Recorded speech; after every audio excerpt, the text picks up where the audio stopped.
Je les ai vus. Ce soir de Noël. Tambourinés à la porte de mon manoir comme des spectres affamés. Leurs visages déformés par le froid et la panique. Suppliant un pardon que je n'accorderai jamais. J'ai ri. Seul dans l'ombre. En composant le numéro du serrurier, pas pour les laisser entrer, mais pour sceller leur sort à jamais. Et tandis que la neige de Provence étouffait leurs cris, j'ai allumé une cigarette, savourant le premier acte de ma revanche, les oublier. Dans le silence absolu d'une nuit éternelle. Paris, sous la neige de décembre, est une ville qui feint l'enchantement.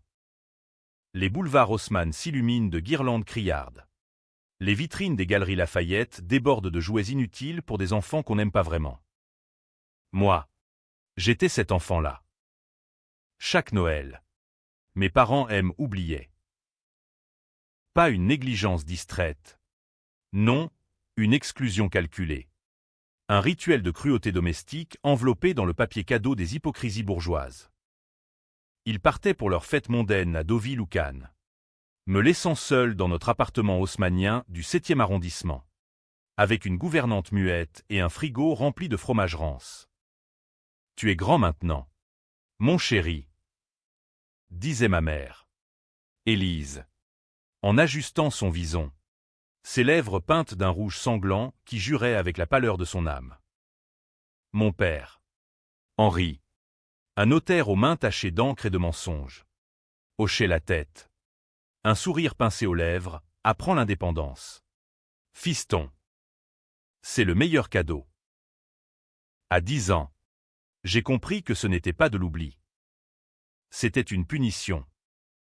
Pourquoi? Pour être né. Peut-être. Ou pour ressembler trop à elle, à ma sœur aînée. Camille. Qu'ils idolâtraient comme une sainte laïque. Une beauté fragile aux yeux verts qui avait succombé à une leucémie à 8 ans. J'étais le remplaçant raté. Le garçon trapu aux cheveux noirs et aux rêves trop sombres pour leur salon lambrissé. Chaque 24 décembre, il chargeait la Rolls d'empaquetage, de caviar et de champagne millésimé.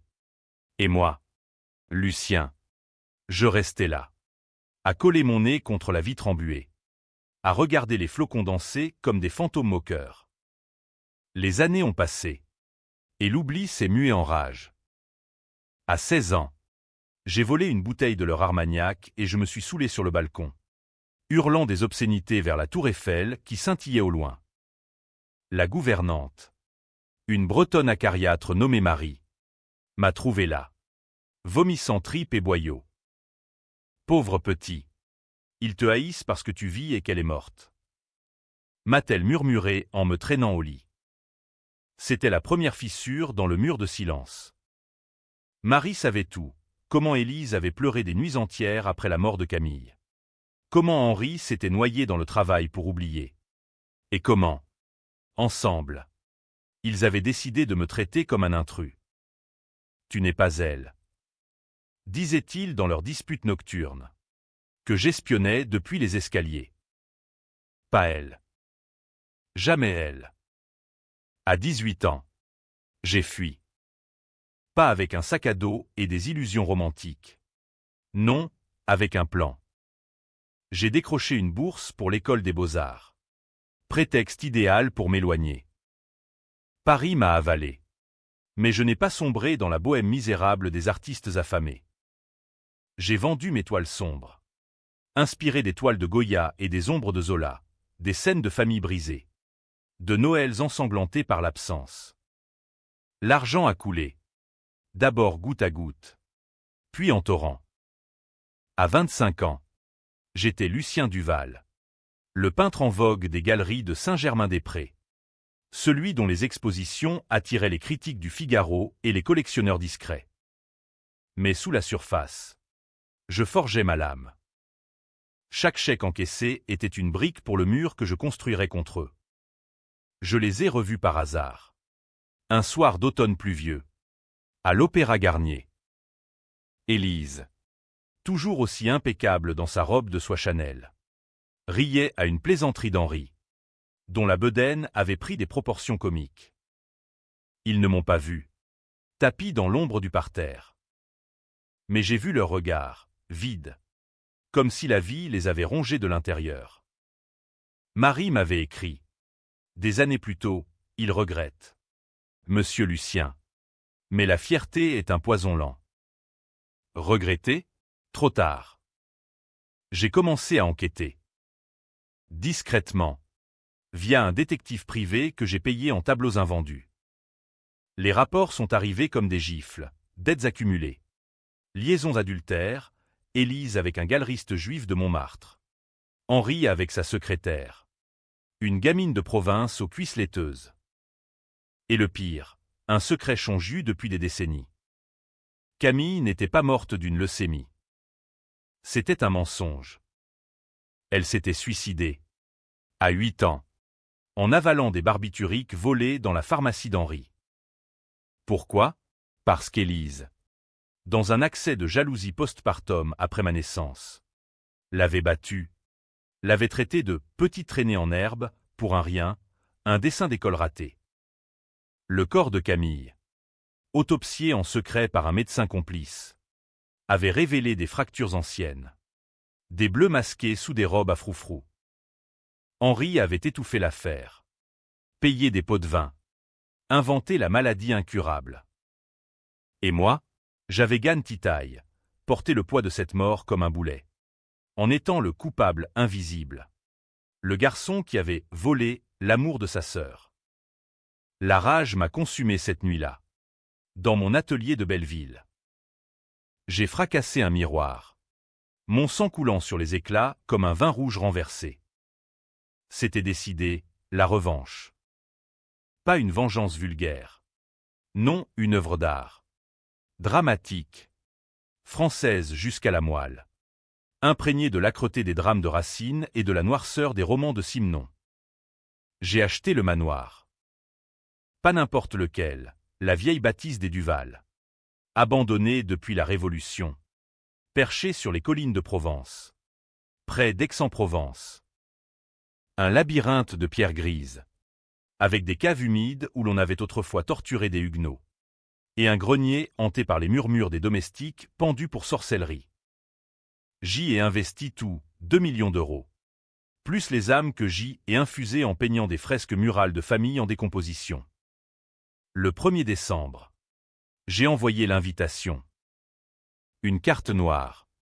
Scellée d'un cachet de cire rouge sans « Chers parents, joignez-moi pour Noël au manoir Duval. » Une réconciliation s'impose. Votre fils. Lucien. Ils ont répondu. Bien sûr. L'avidité l'emportait toujours sur la prudence chez les Duval. J'ai tout préparé, les chambres au lit à baldaquin garnies de toiles d'araignée factices. La table de la salle à manger dressée avec du cristal de baccarat et des couverts en argent terni. Et les serrures, les serrures. J'en ai fait installer de nouvelles. Commandées chez un artisan lyonnais. Avec des mécanismes si complexes qu'elles défiaient les meilleurs voleurs. Chaque porte. Chaque fenêtre. Verrouillée comme un tombeau égyptien. Le 23 décembre. Ils sont arrivés. La Rolls. Rouillée par les ans. A crissé sur le gravier. Élise est descendue la première. Emmitouflée dans un manteau de fourrure racorni. Son maquillage craquelé comme une porcelaine fêlée. Henri la suivait, boitant d'une goutte qu'il noie dans le cognac. Lucien. Mon garçon. A-t-il lancé. Les bras ouverts. Comme si les années n'avaient été qu'un malentendu. J'ai souri. Les accueillant dans le hall aux portraits ancestraux, aux yeux crevés par le temps. Bienvenue chez vous. Ai-je dit. Cette maison a faim de famille. Le dîner a été un chef-d'œuvre de tension. J'ai servi du foie gras truffé, du Châteaubriand saignant, du Bordeaux de 1982, l'année de ma naissance. Ironie du sort. Il babillait de souvenirs falsifiés, les Noëls joyeux d'autrefois. Les cadeaux qu'il m'avait offerts en esprit. J'ai écouté, hochant la tête, mes doigts serrés autour du verre comme autour d'une gorge. Puis, au dessert, une bûche de Noël empoisonnée de silence. J'ai lâché la première bombe. Savez-vous, maman, que Camille ne voulait pas mourir. Elle voulait vivre. Loin de tes gifles. Élise a pâli, son couteau tombant dans l'assiette avec un tintement sinistre. Henri a toussé. Étouffé. De quoi parles-tu? Fiston, c'était une maladie. J'ai ri. Un rire bas. Comme celui d'un démon sorti des enfers de Dante. Une maladie? Non. Père. Un meurtre. Le vôtre. Les documents du détective, photocopiés sur du papier jauni pour l'effet dramatique, ont atterri sur la nappe damassée. Rapport d'autopsie. Témoignage de la gouvernante d'alors. Un chèque annulé au médecin. Élise s'est mise à hurler. Un cri strident qui a fait trembler les lustres. Mensonge. Tu es un monstre. Lucien. Henri. Plus rusé. A essayé de négocier. Écoute. On peut régler ça. Combien? 1 million? 2? J'ai secoué la tête, savourant leur panique comme un calvados trop vieux. Pas d'argent. Seulement la vérité. Et la punition. Cette nuit-là, je les ai enfermés dans leur chambre. Pas avec violence. Oh non. Avec élégance. J'ai tourné la clé dans la serrure. Doucement. Comme on referme un livre maudit. Réfléchissez à vos péchés. Ai-je murmuré à travers la porte. Demain, Noël commence vraiment. Leurs protestations se sont muées en sanglots, puis en silence. J'ai regagné mon atelier, au cœur du manoir, et j'ai peint leurs portraits, enlacés dans une étreinte forcée, des chaînes invisibles autour des poignets, sur fond de sapin calciné. Le pinceau glissait, rouge et noir, comme du sang mêlé à de l'encre. Le matin de Noël, ils ont frappé. D'abord poliment, puis avec fureur. Laisse-nous sortir. Lucien, c'est une folie, criait Élise, sa voix éraillée par la peur. Henri, plus calculateur, proposait des alliances, on est une famille. Fiston, on peut effacer le passé. J'ai ignoré leurs appels, allumant la radio sur une diffusion de la messe de minuit de Notre-Dame. Les cloches sonnaient, lointaines, moqueuses. J'ai descendu dans les caves, où j'avais entreposé les cadeaux, des chaînes rouillées, héritage des geôliers de la terreur, et des fioles de laudanum diluées, assez pour les assommer sans les tuer, pour les plonger dans des rêves hantés par Camille. Mais le twist, le premier, est venu d'eux. En fouillant leurs bagages, précaution que j'avais prise, j'ai trouvé une lettre. Pas pour moi. Non, pour un avocat de Paris. Élise et Henri, dans leur désespoir, avaient prévu de me déshériter, de contester mes vols d'héritage via mes tableaux. Pire, ils savaient pour Camille depuis le début, mais avaient ajouté un mensonge. J'étais au courant. Enfant. Et j'avais gardé le silence pour un bonbon. Un jouet. Mensonge. Vérification rapide via mon téléphone satellite. Non. C'était faux. Mais leur culot m'a fait rire. Ils louchaient, l'un sur l'autre, prêts à me sacrifier pour leur peau. J'ai ouvert la porte de la chambre d'Élise la première. Elle s'est jetée à mes pieds, implorante. Pardon. Mon fils. On t'aimait. À notre façon. À notre façon. J'ai sorti la fiole. La lui étendue, bois. Et rêve d'elle. Elle a obéi. Les yeux exorbités. Et s'est effondrée. Murmurant Camille dans son délire. Henri, dans la pièce voisine, a entendu. Il a tenté le chantage. Si tu me tues, je te maudis. Tu finiras comme nous. Seul. J'ai souri. Je le suis déjà. Père. Grâce à vous. La journée s'est étirée en un balai de tension. Je les ai traînés, semi-conscients, à la table du déjeuner. du pain sec, du vin aigre, leur festin de damnés. Élise délirait. Voyant des fantômes dans les ombres, Henri complotait, cherchant une faiblesse dans mes serrures. Mais le manoir était une forteresse. Et moi, son geôlier poète. En fin d'après-midi, alors que le soleil se couchait sur les vignes gelées, j'ai révélé le deuxième acte, un film. Projecteur artisanal. Écran tendu dans la salle des glaces. Des images granuleuses, moi, enfant, pleurant seul, eux, riant dans des fêtes. Toast à la main, et Camille, en super 8 volets aux archives familiales, courant dans le jardin avant la chute finale. Regardez ce que vous avez créé. Ai-je dit. La voix calme comme un requiem de forêt. Élise a vomi sur le tapis persan.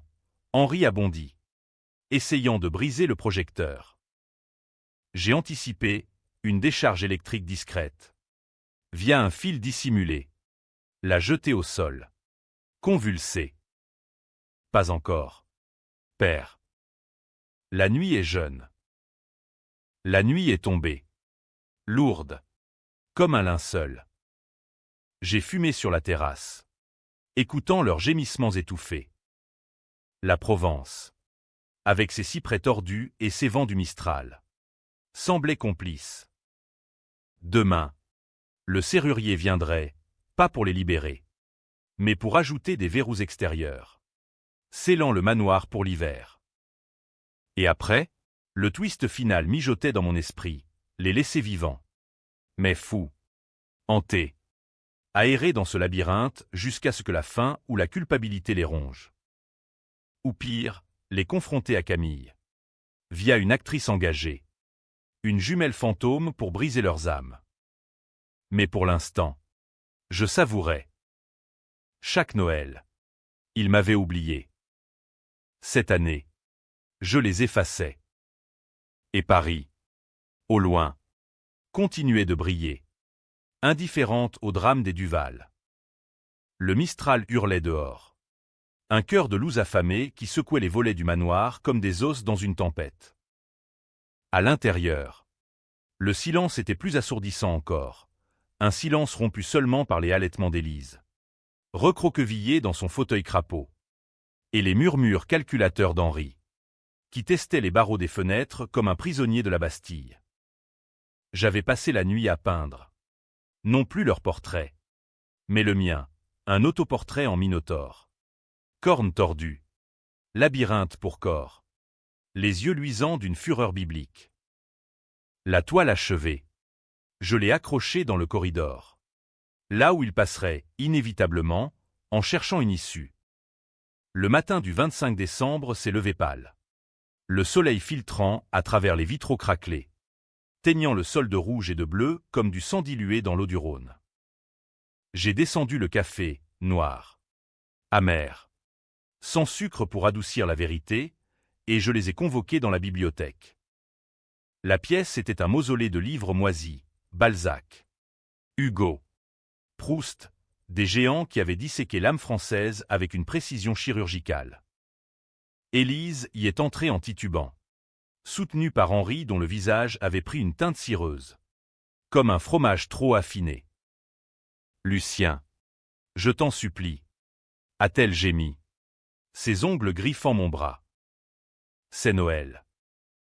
Laisse-nous partir. On ne dira rien. Noël, ai-je répété, versant le café dans des tasses ébréchées. Pour moi, c'était toujours l'avant de l'enfer. Pour vous, c'était la saison des masques. Asseyez-vous. Ils ont obéi. Brisés. Leurs corps se tassant comme des marionnettes au fil coupé. J'ai pris place en face. Maître de cérémonie d'un sabbat familial. Avant de poursuivre. Confessons. Père. Commencez. Pourquoi m'avez-vous haï? Henri a relevé la tête. Ses yeux chassieux plissés en une grimace rusée. Il était né pour le mensonge. Ce notaire au dossier jauni. Haïr? Non. Lucien. Peur. Peur que tu deviennes comme elle, Camille. Passionnée. Destructrice. Après ça. Mort. Nous avons voulu te protéger. Te durcir. Mensonge. J'ai sorti la lettre de l'avocat, la dépliant avec un craquement sec. Protéger ou voler? Vous prévoyiez de me dépouiller de tout, même de ce manoir que j'ai reconquis avec mon sang et ma sueur. Il a blêmi. Mais Élise a craqué la première. C'était pour ton bien, a-t-elle hurlé, renversant sa tasse. Le liquide noir s'est répandu comme une encre maudite. Tu vis dans l'ombre. Lucien. Tes tableaux. Ils puent la mort. Nous voulions te sauver de toi-même. Sauver. Le mot m'a fait éclater de rire. Un rire qui a ricoché sur les rayonnages comme des balles perdues. Me sauver, comme vous avez sauvé Camille de ses erreurs. Avec vos poings. Maman, le silence qui a suivi était un vide abyssal. Élise s'est affaissée, pleurant sans bruit, ses larmes creusant des sillons dans son fond de teint. Henri, lui, a contre-attaqué. Sa voix un sifflement venimeux. Et toi, tu nous as attirés ici pourquoi? Nous torturer? Tu es pire que nous. Un sadique peinturluré. Appelle la police. Finissons. J'ai secoué la tête, presque attendri par sa bravoure feinte. La police? À Aix, ils se souviennent des Duval. Père.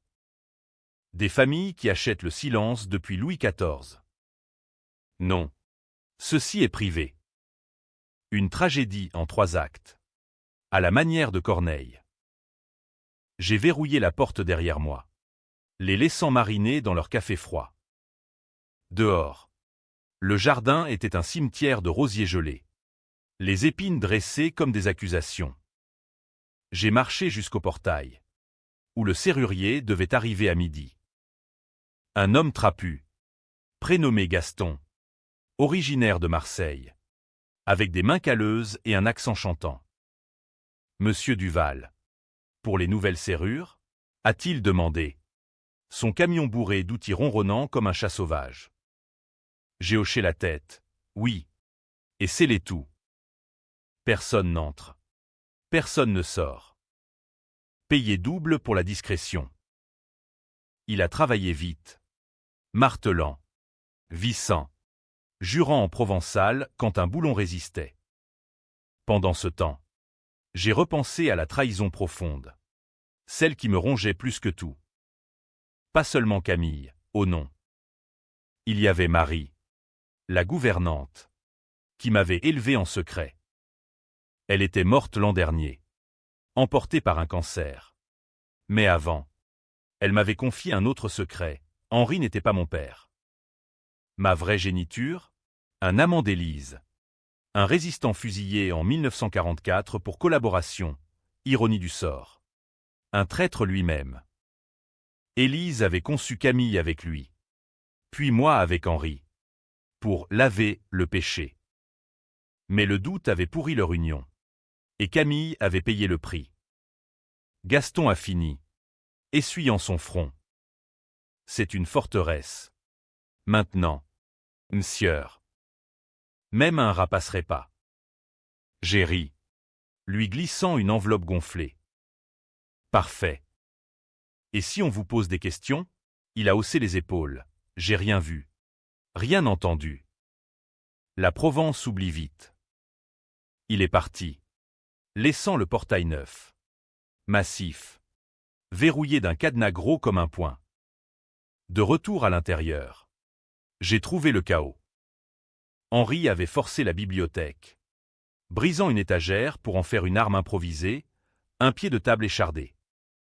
Élise gisait, assommée, une entaille au front. Tu nous tues, a rugi Henri, brandissant son bout de bois.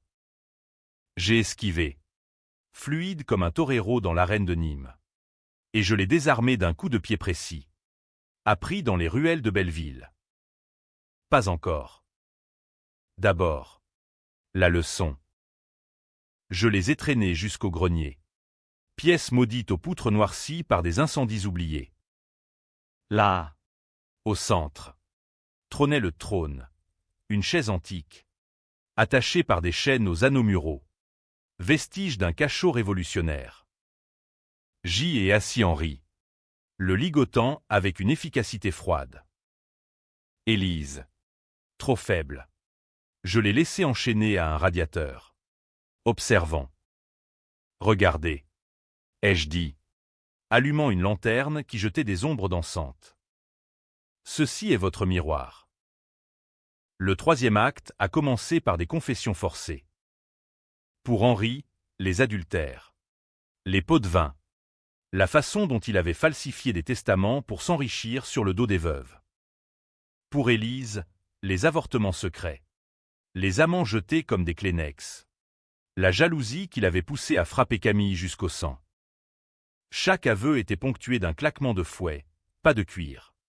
Non, d'un vieux ceinturon trouvé dans les combles, qui sifflait l'air comme un serpent.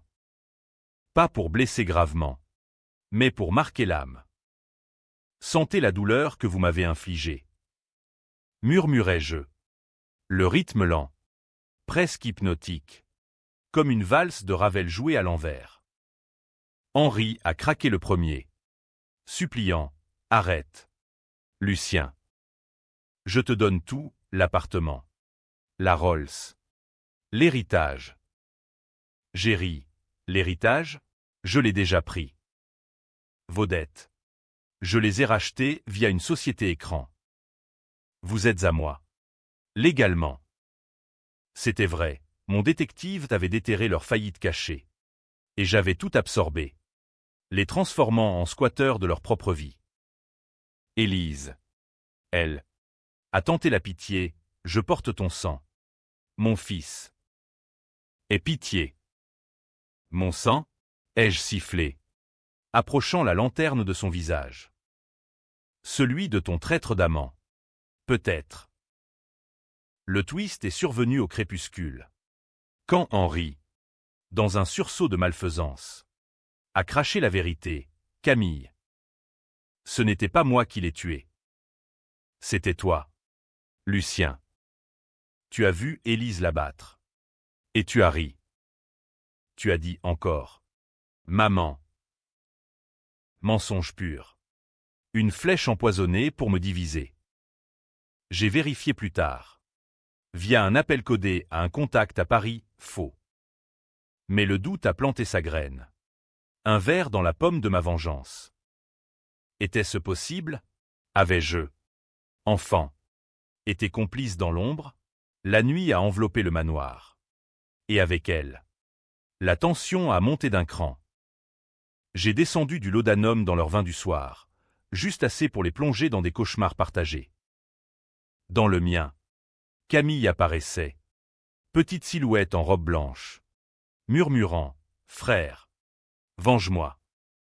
Ou joins-moi. » Je me suis réveillé en sueur, le pinceau à la main, ayant barbouillé une toile d'un chaos rouge. Dehors, le Mistral chantait une berceuse funèbre. Demain, le 26, les rois mages, ironie. Car ici, le roi était moi, couronné de ronces. Mais leur lancement continuel, leur regard qui passait de la haine à la ruse, me rappelait, la revanche n'était pas linéaire. Elle serpentait, comme la Garonne en crue, emportant tout sur son passage. Et au milieu, moi, Lucien, le gant de velours sur la main de fer, prêt à frapper plus fort. Le 26 décembre, le manoir s'est réveillé sous un ciel de plomb, la Provence se voilant d'un brouillard qui collait à la peau comme un suaire humide. Les chaînes cliquetaient encore dans le grenier. Un rythme funèbre que j'entendais même en descendant l'escalier en colimaçon, mais pas résonnant sur les dalles usées par des siècles de pas maudits. J'avais à peine dormi, hanté par le mensonge d'Henri, ce poison insidieux qui rongeait ma résolution. Étais-je vraiment innocent? Les souvenirs d'enfance, flous comme des négatifs surexposés, affluaient, Élise, furieuse, La main levée sur Camille. Moi. Tapis derrière un rideau. Riant nerveusement pour désamorcer la colère. Rire. Ou hurler. La frontière s'effritait. J'ai préparé le petit déjeuner avec une précision maniaque. Croissants brûlés pour symboliser leurs âmes noircies. Café amer saupoudré de sel pour la saveur de la trahison. En les montant au grenier, je les ai trouvés changés. Élise. Les yeux vitreux du laudanum. Marmonnait des prières païennes. Invoquant Sainte Geneviève contre les démons de Provence. Henri. Les poignets écorchés par les chaînes. Arborait un sourire carnassier. Tu faiblis. Fiston. Je le vois dans tes yeux. Le doute est ton ennemi. Il avait raison. Le vieux renard. La vengeance, pour être pure, devait être exempte de scrupules, mais la chair est faible. Et la mienne portait encore les stigmates de leur indifférence. Aujourd'hui, ai-je annoncé, libérant Henri pour qu'il mange. Nous explorons le labyrinthe. Le manoir en avait un vrai. Creusé sous les caves au XVIIIe siècle par un ancêtre du Val. Marquis d'aimant obsédé par les jardins de Versailles. 8 hectares de est taillé en formes infernales. Minotaure. Damné. Croix brisée. L'hiver l'avait envahi de ronces. Rendant chaque allée un piège mortel. J'ai bandé leurs yeux, Élise tremblante.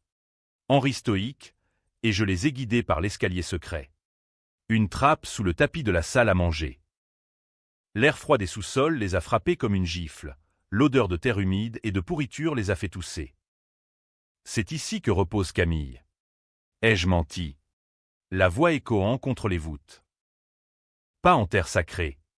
Non, enterrée comme une chienne. Par vos soins. Faux. Bien sûr. Son corps avait été incinéré. Les cendres jetées dans la Seine pour effacer les traces. Mais le mensonge portait ses fruits. Élise s'est mise à genoux. Griffant la terre meuble. Hurlant, ma fille. Pardon. Ma petite. Henri. Lui. A essayé de s'enfuir. Trébuchant dans l'obscurité. Je l'ai rattrapé. Le plaquant au sol d'une prise a pris des films de Melville. Fuir? Où? Père? Vers vos dettes? Vos amants ridicules? Nous avons émergé dans le labyrinthe au crépuscule. Le brouillard se levant comme un voile de mariée maculée. Je les ai lâchés au centre. Un rond-point de pierre gravé de proverbes latins sur la trahison. Frater contra fratrem. Trouvez la sortie avant minuit. Ai-je dit? Ou rester prisonniers éternels. C'était un jeu. Les haies menaient tout à des cul-de-sac. Sauf une. Que je gardais pour le climax. Ils ont titubé. Élise s'accrochant à Henri comme une noyée à une planche. Guide-moi. Henri. Pour une fois. Sois un homme. Il l'a repoussé. Rusé. Sauve-toi d'abord. Élise. Il te est plus que moi. J'ai observé de la tour ouest. Jumelle en main. Un cigare cubain aux lèvres, vice appris à la Havane lors d'une expo. Ironie pour un Français pur jus. Leur progression était pathétique. Dispute. Accusation. Chute dans les ronces qui lacéraient leur chair. Élise pleurait. Invoquant des souvenirs falsifiés. Souviens-toi. Henri. Notre lune de miel à Biarritz. Il grognait. Ta lune de fiel. Tu veux dire. Avec ton amant dans la chambre d'hôtel. La malfaisance d'Henri éclatait. Il la laissa seule à une bifurcation. Courant seule vers une fausse sortie. Elle le suivit. Suppliante. Et il la frappa, un revers sec. Comme jadis sur Camille. La rage m'a submergé. J'ai descendu. Silencieux comme un chat de gouttière. Et je les ai surpris au carrefour des damnés. Une statue de marbre d'un Duval pendu. Les yeux creusés par les corbeaux. Henri levait à nouveau la main sur Élise. Je l'ai intercepté. Le jetant contre la haie. Épines partout. Sang coulant. Assez. Ai-je rugi. Vous êtes des bêtes. Pas des parents. Élise s'est jetée entre nous. Protégeant Henri par un instinct pervers. Ne le touche pas. C'est ton père. Mon père, ai-je craché, la repoussant. Un cocu complice. Voilà tout. C'est là que le premier vrai twist a frappé. Plus tranchant qu'une guillotine. Dans la poche d'Henri. Tombé lors de la lutte. Une photo jaunie, moi. Bébé. Tenu par un homme au regard fier. Moustache gauloise, l'amant résistant. Au dos. Une note d'Élise, Lucien. Fruit du traître. À détruire comme lui. Pas de doute, ils avaient su. Dès ma naissance. Et m'avaient haï pour cela. Gan Titaï. J'avais porté non seulement la mort de Camille, mais l'héritage d'un fantôme nazi collaborateur. Élise a vu mon visage se décomposer. Elle a tenté de nier, c'était la guerre. Lucien. La peur. Henri. À terre. Harry. La peur? Non. La haine. Tu es sa tâche. Notre erreur. Le labyrinthe est devenu un enfer personnel. Je les ai laissés là. Enchaînés dos à dos à la statue. Le froid mordant leurs os. Rentrés au manoir. J'ai fouillé leurs bagages plus profondément. Lettres d'amour adultère. Testament falsifié. Et un dossier médical. Élise avait avorté 2 fois après moi. Pour ne pas répéter l'erreur. La nuit. Je n'ai pas dormi. J'ai bu du pastis pur. Le feu anisé me brûlant la gorge comme la vérité. Étais-je le monstre? Ou eux? La vengeance. Jadis clair comme le Languedoc. Se troublait d'un vin trouble. Le 27. Je les ai ramenés. Brisés. Couverts de boue et de sang. Dans la salle à manger. J'ai servi un festin royal, huîtres de marraine. Magret de canard. Fromage de chèvre affiné. Manger. Ai-je dit. La mort affûte l'appétit.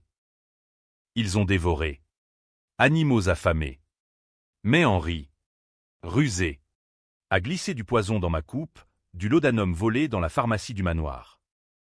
J'ai faim de boire. Renversant le verre sous la table. Le twist de ma part, le vrai poison était dans leur plat. Un laxatif violent pour les humilier. Les réduire à des flaques d'excréments dans leurs culottes de soie. Ils ont passé l'après-midi à vomir. À supplier la salle de bain verrouillée. J'ai ri. Seul. Composant une sonate au piano désaccordé, Beethoven's Moonlight. Mais en mineur. Lugubre. Le soir. Confrontation finale du 3e acte. J'ai projeté des diapositives de ma vie, mes expositions à Venise. Mes amours fugaces avec des muses italiennes. Ma fortune bâtie sur leurs ruines. Voyez ce que vous avez créé. Un triomphe malgré vous. Élise. Épuisée. A murmuré. Et si on se pardonnait? Une famille. Enfin. Henri a acquiescé. Yeux baissés, oui. Fiston. Finissons cette folie. J'ai hésité. Le doute. Ce vers. Rongeait. Peut-être la pitié française. Cette faiblesse héritée de Victor Hugo. Me prenait-elle? Non. C'était un leurre. Pendant qu'il parlait, Henri avait scié une chaîne avec un éclat de verre caché. Il a bondi, me plaquant au sol. Ses mains autour de ma gorge. Meurs. Bâtard. Élise a crié. Ambigu, aide ou encouragement. J'ai roulé. Attrapant un tisonnier du foyer. Et je l'ai frappé, un coup sourd à la tempe. Il s'est effondré. Inconscient. Le labyrinthe des mensonges s'était refermé. Mais la tension montait vers le climax. Et avec elle, la division. Étais-je justicier ou bourreau? La nuit du 27 s'acheva sur ce doute. Le Mistral hurlant promesse de tempête. Le 28 décembre. Le manoir saignait. Pas littéralement, au pas encore. Mais l'air était lourd d'humeur rance. De sueur et de regrets aigres comme du vinaigre de Quérès. Henri gisait dans la chambre bleue. Pensait grossièrement. Un bandage autour de la tête qui le faisait ressembler à un momie raté d'un vaudeville de Feydeau. Élise veillait sur lui. éponge à la main. Ses gestes mécaniques trahissant une allégeance fragile. Moi, Lucien. Je descendis à la cuisine, où le feu du fourneau ronflait comme un dragon endormi. J'y préparais un bouillon clair, bouillon de regret. Disons, y infusant des herbes de Provence, thym pour la mémoire, romarin pour l'oubli forcé. Le climax s'approchait, et avec lui, la décision qui diviserait les âmes, justice ou massacre. En montant le plateau, je l'ai trouvée en conciliabule. Élise, assise au bord du lit, caressait la main d'Henri. Il faut le raisonner. Henri. Il est notre sang. Henri. Voix rauque. Répliqua. Notre poison. Tu veux dire. Mais écoute, il a des faiblesses. Son doute. Pousse-le à bout. Et il craquera. Ils se turent en me voyant. Mais trop tard. Le serpent de la trahison se levait encore, changeant de peau à chaque regard. Buvez, ai-je ordonné, posant le bol fumant sur la table de chevet. Cela calmera vos fièvres. Élise obéit la première, assoiffée de rédemption illusoire. Henri feignit, versant la moitié dans le pot de chambre. Rusé, toujours. Je m'assis, les observant comme un psychanalyste freudien dans un divan viennois, mais ici, à Aix, avec l'ombre de Cézanne planant sur les volets clos. Parlons du climax. Ai-je dit. De la fin de cette pièce. Vous avez deux choix, confesser publiquement une vidéo, envoyer à vos cercles parisiens, ou mourir en silence. Oubliez comme vous m'avez oublié. Élise étouffa un sanglot. Publiquement, nos amis. La honte. Henri ricana. Et qui te croira? Lucien, un peintre fou contre deux Duval respectables. Respectable. Le mot me fit bondir. J'attrapai son col. Le secouant. Respectable? Vous. Qui avez enterré une enfant pour sauver vos apparences. Qui m'avez gagne titaille pour vos péchés. Il cracha au visage. Un glavio sanglant. Oui. Et tu es comme nous. Regarde-toi, enfermer tes parents. Les tourmenter. Tu es le monstre de la famille. Le doute revint. Lancinant. Mais je le chassai d'un revers. J'avais prévu cela, le climax sanglant. Non pas de l'âme, mais de vérité nue. Je sortis le magnétophone, un reliquat des années 70, trouvé dans les combles. Et je le mis en route. La voix de Marie, enregistrée avant sa mort, emplit la chambre, monsieur Lucien. Ils vous ont haï dès le berceau. Pour Camille, battue à mort par Élise dans un accès de rage. Henri savait, et il a couvert. Vous, innocent, avez porté le deuil comme un suaire. Vengez-la. Mais pardonnez-vous. Les mots tombèrent comme des gouttes d'acide. Élise hurla, se couvrant les oreilles. Henri blêmit, son bandage se teignant de frais sang. C'est faux, mugit-il, arrachant l'appareil pour le fracasser. Mais j'en avais des copies. Des douzaines. Prêtes à inonder le web via un hacker marseillais. Le vrai twist surgit alors. Tordu comme un olivier centenaire, Élise. Dans sa panique. À voix. Oui. J'ai frappé Camille. Mais c'était elle qui m'a poussé. Elle savait pour l'amant. Elle menaçait de le dire. Une gamine de 8 ans. Déjà vicieuse. Vicieuse, la révélation me frappa comme un coup de Mistral. Camille. Non victime pure. Mais témoin précoce des adultères. Un petit chantage domestique. Était-ce cela? La secret chôn giấu. Pas seulement le meurtre. Mais une famille pourrie à la racine. Où même l'innocence était complice. Henri, sentant l'opportunité, loucha, tu vois. Fiston, nous tous. Coupables. Libère-nous. Et on recommence. Une nouvelle vie. Sans passé. Élise hocha la tête. Larmes aux yeux, oui. Lucien. Mère et fils. À Paris. Oublie Henri. La division éclata, elle le trahissait. Lui. Pour se sauver. Henri bondit. La giflant, traîtresse. Tu l'as toujours été. La chambre devint un ring. Coups. Cris. Meubles renversés. Je regardais. Impassible. Le pinceau imaginaire traçant les lignes d'un tableau vivant. La famille en décomposition. À la manière de Bacon. J'intervins quand Henri saisit un chandelier pour frapper Élise. D'un coup de pied. Je le déséquilibrai. Il trébucha. La tête heurtant le coin de la cheminée.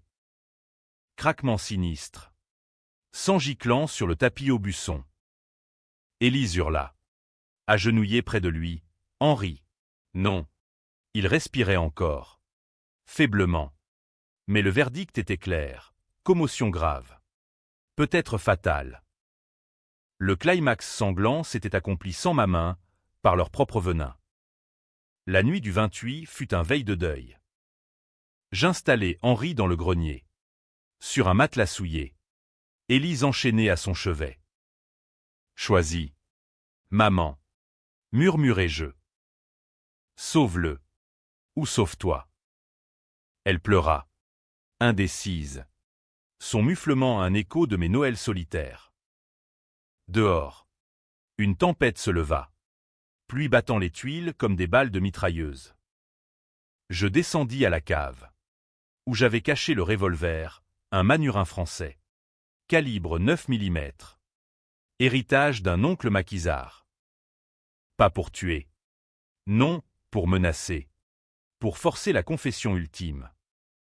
Au matin du 29. Henri délirait. Fièvre haute. Camille. Elle rit. Marmonnait-il. Élise. Épuisée. Seda, filme-moi. Lucien. Je dirai tout. La vidéo fut un chef-d'œuvre d'aveux, les coups, les mensonges, le suicide maquillé. Elle implora pardon. Larmes vraies pour une fois. Je l'envoyai, non au public, mais à un avocat anonyme, avec instruction, révélée après ma mort. Ou la leur. Twist, je n'avais pas l'intention de mourir. Mais la menace les liait. Henri expira ce soir-là. Dans un râle qui sonna comme un opéra wagnérien. Élise s'effondra. Veuve repentante. Je la laissai seule avec le corps. Verrouillant la porte. Le climax avait divisé. Certains lecteurs, si cette histoire sortait, applaudiraient ma clémence. D'autres me maudiraient pour avoir laissé une veuve en deuil. Moi, je sentis le poids s'alléger. Mais pas disparaître. La vengeance. UAM comme un ciel de novembre. Continuait. Le 30 décembre. Le manoir empestait la mort, odeur âcre de corps en décomposition naissante.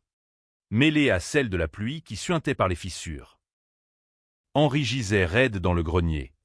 Enveloppé dans un drap taché. Son visage figé en une grimace de surprise éternelle. Élise. Enchaînée à 2 mètres. N'avait pas dormi. Ses yeux rougis fixés sur le cadavre comme sur un crucifix inversé. Je montai avec un plateau frugal, pain rassis. Au trouble. Mange. Maman. Dis-je. La voix neutre comme un bulletin météo. Les vivants doivent survivre aux morts. Elle releva la tête. Son maquillage coulant en traînées noires. La bourgeoise parisienne réduite à une bacchante dionysiaque. Pourquoi? Lucien, pourquoi ne pas m'avoir tué avec lui? Sa voix craquelait. Brisée par le deuil ou la peur, difficile à dire. Je m'agenouillai. Lui tendant le pain, parce que la vengeance n'est pas finie. Tu vivras. Pour porter le poids. Comme moi. Tous ces Noëls. Elle mordit dedans. Mécaniquement. Puis cracha. Tu es un démon. Camille te maudirait. Camille. Le nom plana comme un spectre. Le twist final mijotait depuis des jours. Mais il éclata ce matin-là.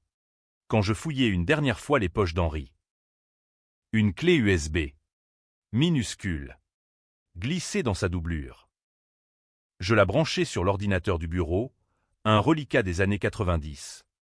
Poussiéreux mais fonctionnel. Des fichiers, non des testaments. Mais des vidéos. Amateurs. Floues. Datant de mon enfance. La première, moi. À 6 ans. Jouant avec Camille dans le jardin de l'appartement. Elle rit. Innocente. Je la pousse dans une flaque. Riant aussi. Inoffensif. Puis la seconde, la nuit fatidique. Élise. Ivre de vin rouge. Hurle sur Camille pour un verre renversé. La main se lève. Gifle après gifle. Camille pleure. Moi. Caché derrière la porte. Je regarde. Et je ris, un rire enfantin. Nerveux. Pour apaiser la tempête. Mais la voix d'Élise. Off-screen, regarde. Lucien rit. Il aime ça. Mensonge. J'étais terrifié. Paralysé. Pourtant. Sur la vidéo. Mon rire sonne cruel. Henri arrive. Calme la scène. Laisse-la. Élise. Le petit a raison. C'est drôle. Drôle, ils avaient monté la scène. Exagéré mon rôle. Pour se décharger plus tard. Le twist causait la querelle. Étais-je complice? Ou victime d'une manipulation?